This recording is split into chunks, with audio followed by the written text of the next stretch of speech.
muchas gracias. Voz para el Cambio continúa. Juan Francisco de la Rosa.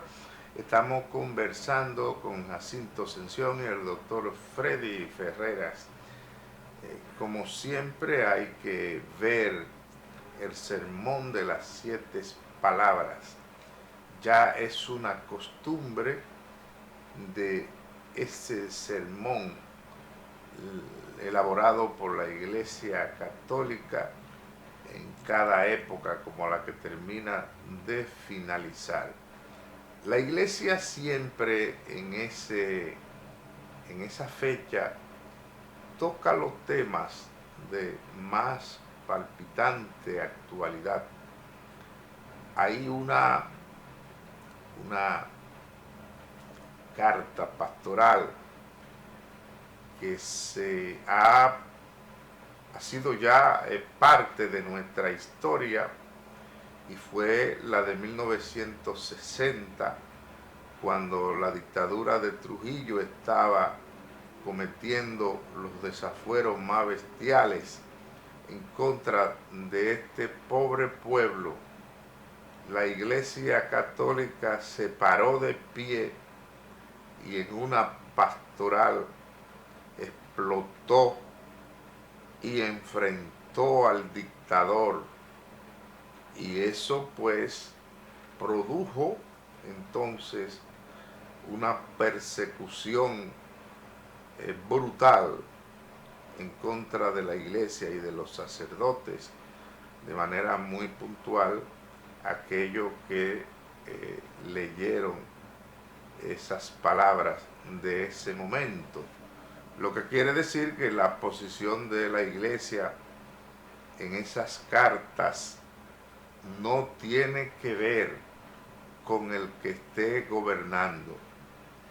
La iglesia tiene tradición, la iglesia dominicana, de poner el dedo en la llaga y decirle al pueblo su parecer, las críticas, por más contundentes que sean, al que esté de turno. Voz para el Cambio ha analizado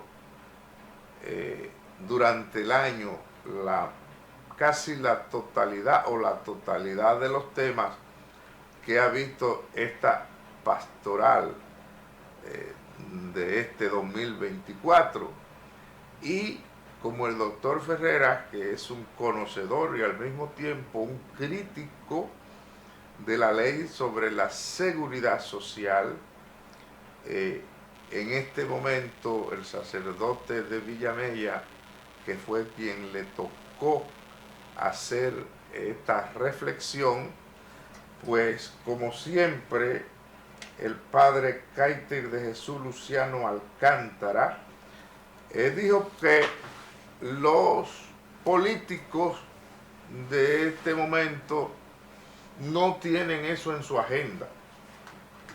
Aquí la gente está sufriendo y muriendo por falta de seguridad social, pero los políticos que tienen don de mando no tienen ninguna preocupación por eso. Ya el doctor Freddy Ferreira está ahí y abrimos el espacio para oír su reflexión. Adelante. Bueno, muchas gracias, Juan Francisco. Pues definitivamente, tal como la gente decía antes, cuando teníamos el viejo régimen del Seguro Social, cuando se referían al Seguro Social, decían con mucha razón que ni era seguro ni era social. Pues sí, como siempre, y a veces uno tiene que decir que siempre el tiempo pasado fue mejor. El Seguro Social antiguo, porque tengo que partir de allí para entender qué está pasando con la seguridad social de hoy en día. El Seguro Social pues fue instaurado en la década, al final de la década de los 40, fue instaurada la Caja del Seguro Social, y 2 o 3 años después comenzaron las previsiones de salud a través de los hospitales, de la red hospitalaria del Seguro Social. El Seguro Social, aunque nació en esa época, fue la época de la seguridad social en muchos países americanos, pues lógicamente estamos hablando de la época de Trujillo, y como siempre las instituciones eran muy débiles porque todo estaba en la mano del dictador. eh, el Seguro Social surgió en ese momento con un pecado de origen, y es que solamente afiliaba o tenía como afiliados a las capas más pobres de la población, quiere decir, los obreros que estaban en situación de dependencia, ¿verdad?, de los patronos, solamente los obreros que tenían sueldo mínimo. No incluía a los empleados del Estado, ni incluía a los que tuviesen un sueldo por encima del sueldo mínimo. Lo que quiere decir, y otra cosa también en el origen, es que nació con una vocación, con un grupo directivo tripartito en el que estaba representado el Estado, estaban representados los obreros y estaban representados obviamente los patronos. Los patronos estaban representados en ese viejo seguro social que lamentablemente no se pudo desarrollar porque los fondos, me refiero, lo principal del seguro social, de una seguridad social, no son solamente las previsiones en salud, sino sobre todo en protección de la invalidez, en protección de la vejez. Una vez usted como cotizante, como aportante de fondos para el seguro social, esos fondos deben estar disponibles para cuando usted ya no tenga fuerzas, ya sea por su edad avanzada o por alguna enfermedad durante el periodo laboral, usted pueda recibir la protección del seguro social de los fondos que usted aporta, que aportan los patronos. En este caso, el dinero del seguro social no fue protegido, del viejo seguro social no fue protegido, sino que se dejó en manos del Estado y el seguro social se convirtió en un barril sin fondo. Eran dinero que el Estado tenía a disposición y los tomaba. Quien más los manejó fue precisamente el doctor Joaquín Balaguer, y con este dinero pues acaeció muchas de las obras que él se ufanaba de que las hizo sin contraer préstamos internacionales, pues fue echando mano al dinero del Seguro Social. En ese momento las previsiones eran dadas a través de la caja del Seguro Social, los obreros recibieron su pensión, pero no todo el mundo recibió pensión. Tenemos el caso de los obreros cañeros que todavía se han ido muriendo, ya quedan pocos vivos de esa generación, no tuvieron nunca la pensión a la que tenían derecho. Bueno, pero todo esto, pues hubo un clamor en la población para que el seguro se reformara y lamentablemente fuimos de mal a peor. En este tiempo, a partir del año 2000, 2001 específicamente, ya desde antes venía tratándose el tema de la ampliación, privatización, debo meter este comercial en el medio, porque los grandes capitales que ya en América Latina, cuando comienzan a surgir las ideas neoliberales, las ideas de mercado, pues los grandes capitales financieros vieron en el renglón salud pues una veta de oro para explotar y obtener grandes beneficios, básicamente de la privatización de la salud y sobre todo la privatización de las pensiones. Aquí no fuimos ajenos a ese fenómeno, se aprobó la ley de seguridad social en el 2001. Se aprobaron dos leyes, la 4201, que ordenaba lo que era, venía a superar el Código de Salud, que fue del Consejo de Estado, y la ley, la más importante, la 8701, que creaba lo que es el Sistema Nacional de la Seguridad Social. Ya no solamente para incluir a los obreros, sino para incluir a toda la población. Se crearon tres grupos. La población se dividió en tres grupos.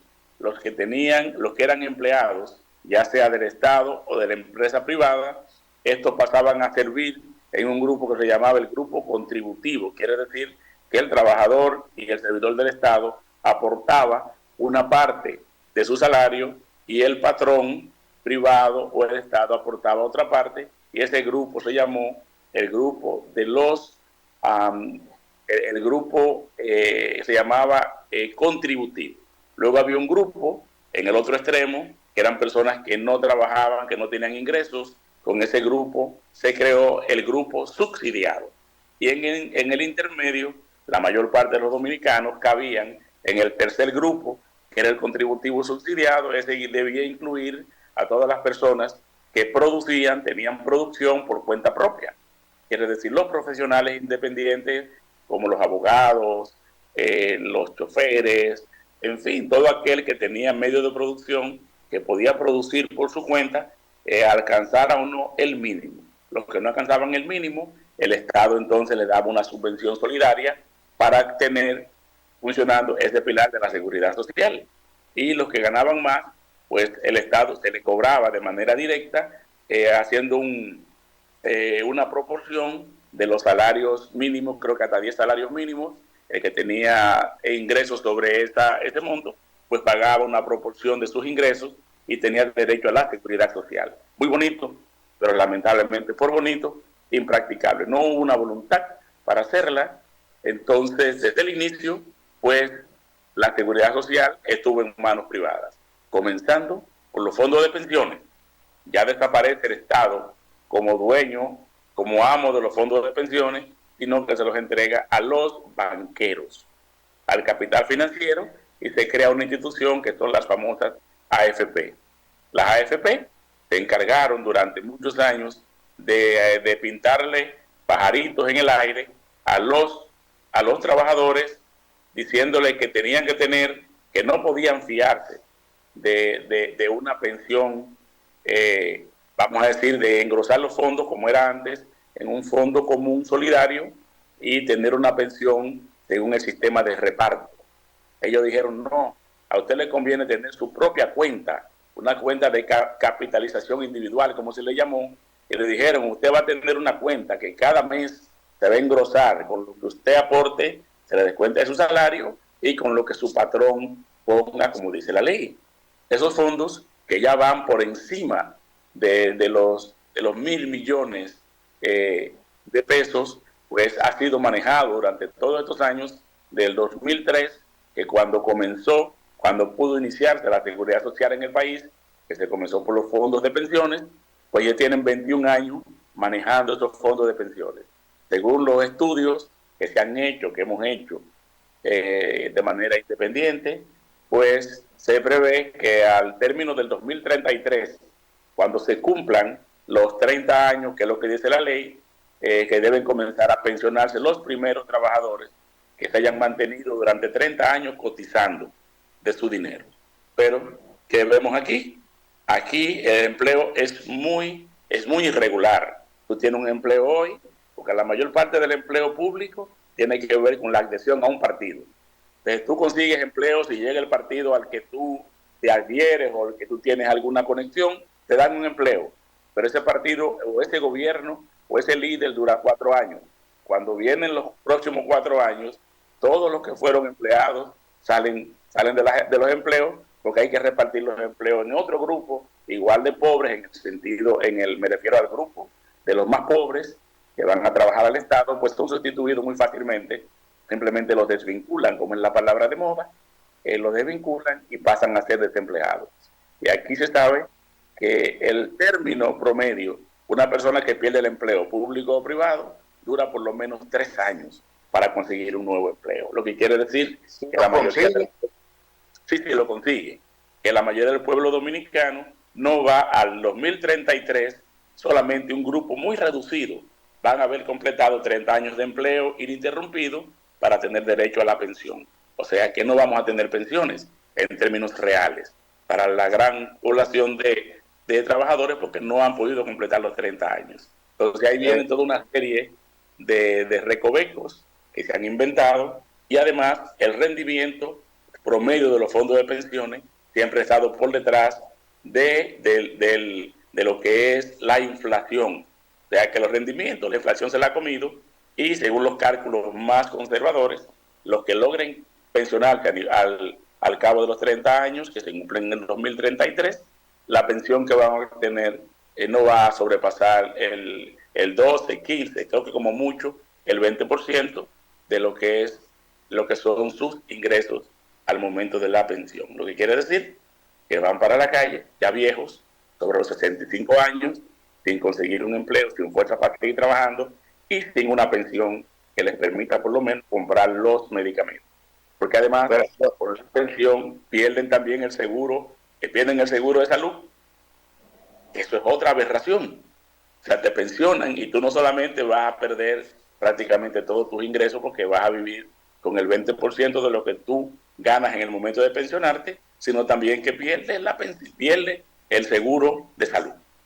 Díganme ustedes cómo ustedes ven. Doctor Ferreira, ese análisis que usted hace muy documentado, a nosotros nos lleva a una reflexión en el sentido de que el capitalismo en los países desarrollados tiene algo de humanidad más que en los países pobres.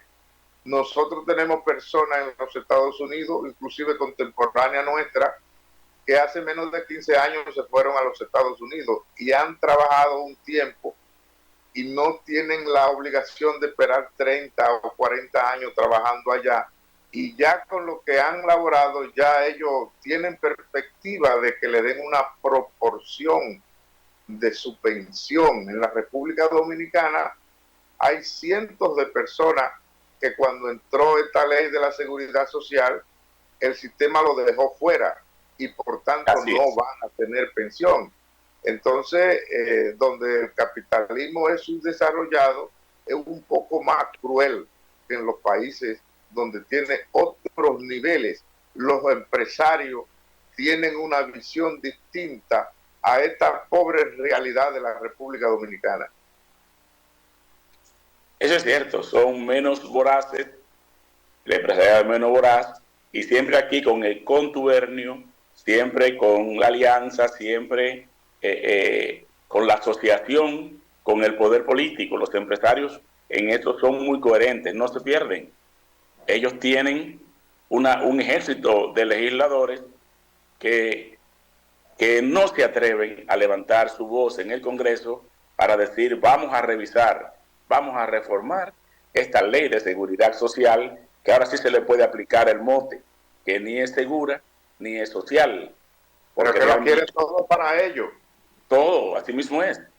Tanto los planes de pensiones. Y usted como uno congresista como el Boli, como esta muchacha que era cantante también, con legisladores de esa categoría que ellos no tienen una noción clara de lo que es la política, no saben de política, los llevan allí como faranduleros, o los banqueros, los que tienen rifa de aguante, que tienen un bloque allí en la Cámara de Diputados. Bastante fuerte, déjame decir. ¿Cómo esta gente, este país puede avanzar? No, de ninguna manera, de ninguna manera. Hay un médico, amigo nuestro, compañero nuestro, que ha estado, es un diputado que es el presidente de la Romana. No, él es parte de la Romana, pero el que la dirige es un diputado de La Vega, apellido Burgos, dirige la Comisión de Seguridad Social y él anda el pobre para arriba y para abajo. Han hecho ingentes esfuerzos por someter la reforma de la Ley de Seguridad Social, por someter algunos parches, y en el interín han aprobado algunas modificaciones, pero las modificaciones que han aprobado es básicamente para posibilitar que los banqueros tengan más beneficios. Cuando la ley estaba ya aumentando las pensiones, los banqueros desde el inicio se inventaron unas famosas comisiones y casi se llevaban de cada peso que el obrero pues ahorraba, ¿verdad? Aportaba para su fondo de pensión. Pero hay que distinguir, doctor, que son dos banqueros, los banqueros que de verdad están administrando los fondos de la seguridad social y los banqueros que son riferos. Lo de la banca de apuestas, los riferos, su función es ir allí para evitar que le pongan impuestos a las bancas y que las regulen primero. O sea, estas personas que tienen dinero son las que ganan las curules a nivel de las grandes ciudades, a nivel de los pueblos, porque en estos partidos del carajo, vamos a llamar la expresión, y excúsenme, estos partidos del sistema, pues ellos privilegian. El que tiene dinero para comprar una posición, ese es el que gana, ese es el que le dan el visto bueno, el ok, para que sea legislador o para que sea ellos y los dueños del transporte. Fíjense que hemos tenido varios que han sido que han sido pues congresistas, ¿verdad? Y varios han intentado. Hay un senador que... Hay un senador, varios diputados que representan ese sector de los guagüeros, de los dueños del transporte, pero sobre todo hay una buena cantidad de los banqueros de apuestas que le dan un espacio. Tienen un bloque de banqueros, exactamente, y su función es que no entre nadie, que no sean ellos, a dirigir las bancas de apuestas de todas las clases. Aquí se juega todavía hasta la carrera de perro. Aquí se juega el hockey sobre hielo. Aquí se juega... Hay que decir de una vez y por todas que entonces esta es una democracia que está secuestrada. Porque si donde se legisla, no se legisla en favor de la comunidad, en favor del pueblo. ¿Cuál será en este momento un verdadero representante del pueblo que sea el que esté llevando las posiciones que favorecen a la comunidad allí en esos lugares? Bueno, si tú miras la composición de nuestras cámaras legislativas, te vas a encontrar que no hay ninguno, porque los que no tienen la capacidad ni para discernir o leer un proyecto de ley, que es una buena parte de los legisladores que nos representan, ¿verdad?, en este Congreso, en las dos cámaras, no tienen la capacidad, y así mismo lo dicen. Ellos van allí y votan por la línea que el partido baja. El partido dice hay que aprobar el acuerdo con la Barrigor, y todo el mundo aprobó el acuerdo con la Barrigor. ¿Te acuerdas cuando Danilo entró al poder? Que ese fue su gran proyecto, hacer que la Barri le pagara, qué sé yo, de que unos impuestos, y se vino abajo el Congreso cuando él anunció eso. Pero la mayor parte de los legisladores después dijeron que ellos no leyeron el proyecto para lograr esos acuerdos con la Barrigol. Pero pasa lo mismo con todos los proyectos importantes, que la mayor parte de legisladores no los lee, simplemente va y levanta la mano allí si le ordenan. Mire, este proyecto, los partidos se ponen de acuerdo, las cúpulas, y dicen hay que apoyar este proyecto. Y no pasa ningún proyecto. Si tú te fijas bien, la mayor parte de nuestros legisladores, tanto en la Cámara de Senadores como diputados, son prácticamente infuncionales, son prácticamente analfabetos. Me torturé mucho en estos días de descanso porque estuve leyendo algo que tiene que ver con la convención de 1907, donde se hipotecó el patrimonio público de la República Dominicana. Y ahora que estamos hablando de legisladores con los préstamos de este gobierno, yo creo que la tranquilidad del pueblo dominicano todos los días se hipoteca más. Así es un modus operandi que ha venido desde siempre. Tú mencionas la Convención Dominico-Americana del 2005 y 2007. Eso dio pie a la intervención legal de 2016, del 1916. Claro. Esa invasión del 16 pues fue simplemente legalizada por la Convención. Y tuvieron que entregarle la aduana a los Estados Unidos para ellos cobrar su dinero. Pero la venían entregando desde antes, Juan Francisco.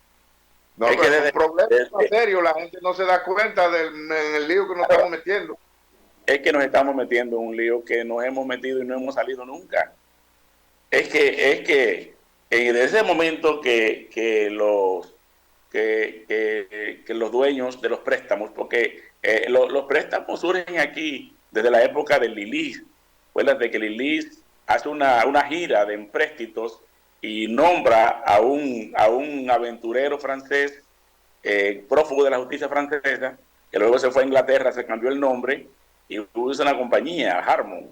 La compañía Harmon, primero él logra unos empréstitos, unos bonos que no llegan aquí al país, esos préstamos, pero la deuda sí llegó. Luego esa deuda, él vende bonos en diferentes lugares, y todos esos bonos, esa deuda, fue comprada por la casa Harmon, una casa de préstamo, ¿verdad? Y esa casa Harmon luego la vende a empresarios de Nueva York, empresarios estadounidenses que tenían representación importante en el gobierno de esa época, que además los gobiernos americanos de esa época siempre y nunca, desde la propia independencia, estuvieron aquí merodeando a pesar de que nunca reconocieron la independencia dominicana, hasta que se dieron los aprestos para los aprestos de Santana para enajenar la patria de nuevo, cuando hizo la anexión a España. En ese momento es que Estados Unidos reconoce, pero no porque quisiera reconocer el país, porque ellos tenían la idea de ellos venir a regentear el país, comenzando y que por la bahía de Samaná, península de Samaná, pero querían, y en un momento Buenaventura Báez le dijo, no, y el propio Lilis, no, búsquenme $4 millones y quédense con la isla completa, con el país completo. Entonces, hemos tenido una serie de detractores, una serie de bandoleros dirigiendo el Estado que no les interesa nada más que sus intereses en términos inmediatos. Entonces, eso pasa ahora mismo. Entonces, haber hipotecado la República en 2005 fue lo que trajo la dictadura de Trujillo, ¿verdad? Claro. Eso nos trajo primero la intervención del 16, que se mantuvo hasta el 24, y del 24 en adelante, pues, ya se prepara el embrión para que Trujillo surja en el 30 y se quede esa larga noche, como muchos poetas le llaman, la larga noche de la dictadura, que duró durante 30, casi 31 años. Y no desaparece, cambia un poco el rostro con la desaparición del tirano, porque siguen dirigiendo los cortesanos de Trujillo, encabezados por Joaquín Balaguer, y digo cortesanos porque él mismo se denomina como un cortesano de la época de Trujillo. Y así es, siguen dominando, porque ahora nos dominan a través de los préstamos. Este país está hondamente hipotecado. Aquí, nosotros la deuda externa no se ha dilucidado tanto, pero aquí todos los días se conoce un nuevo préstamo, con entidades privadas, con fondos privados, pero sobre todo con los fondos de esos organismos multilaterales, como el Banco Mundial, el Banco Interamericano de Desarrollo, el BID, son los que nos están prestando. Pero estos bancos, ¿quiénes dirigen estos bancos? Son los capitales europeos y los capitales estadounidenses, porque se han repartido. Pasa lo mismo entonces con el policía, con el FMI, que el FMI se lo han dejado a los europeos, son los que lo dirigen, pero simplemente es el brazo armado del Banco Mundial, que el Banco Mundial te presta y el FMI viene atrás del Banco Mundial diciendo, si ustedes se me desvían de lo que tienen que tomar a quien tienen que tomárselo y cómo tienen que pagármelo, entonces yo les intervengo en la economía. Y aquí hemos tenido ya... El FMI es el cobrador. Él es el cobrador. Y bueno, aquí hemos tenido muchas gracias, doctor. Yo creo que ya estamos llegando a la parte final. Le cedemos espacio para que usted redondee y ya le entreguemos al profesor Ponserrate, que desde muy temprano está en sintonía y está al día de todo lo que se está diciendo. Como no, yo pues quiero saludar al maestro Ponserrate, al equipo, que yo sé que va a entrar con él. Dejamos este espacio para el cambio en muy buenas manos. Le pedimos a todos ustedes, nuestros amigos y amigas, que no cambien de canal, que sigan acompañándonos, que de ahora en adelante vienen otros compañeros con mayor nivel en términos políticos, con mayor nivel en términos educativos, que van a seguir con nuestro espacio, con nuestro programa, Voz para el Cambio. Les deseamos que tengan un día aventuroso. Hoy nos estamos reintegrando después de la resaca de Semana Santa, que vengamos con la mente limpia, con la mente amplia, para seguir entendiendo los problemas del país y siendo parte de la solución. Gracias. Voz para el Cambio continúa.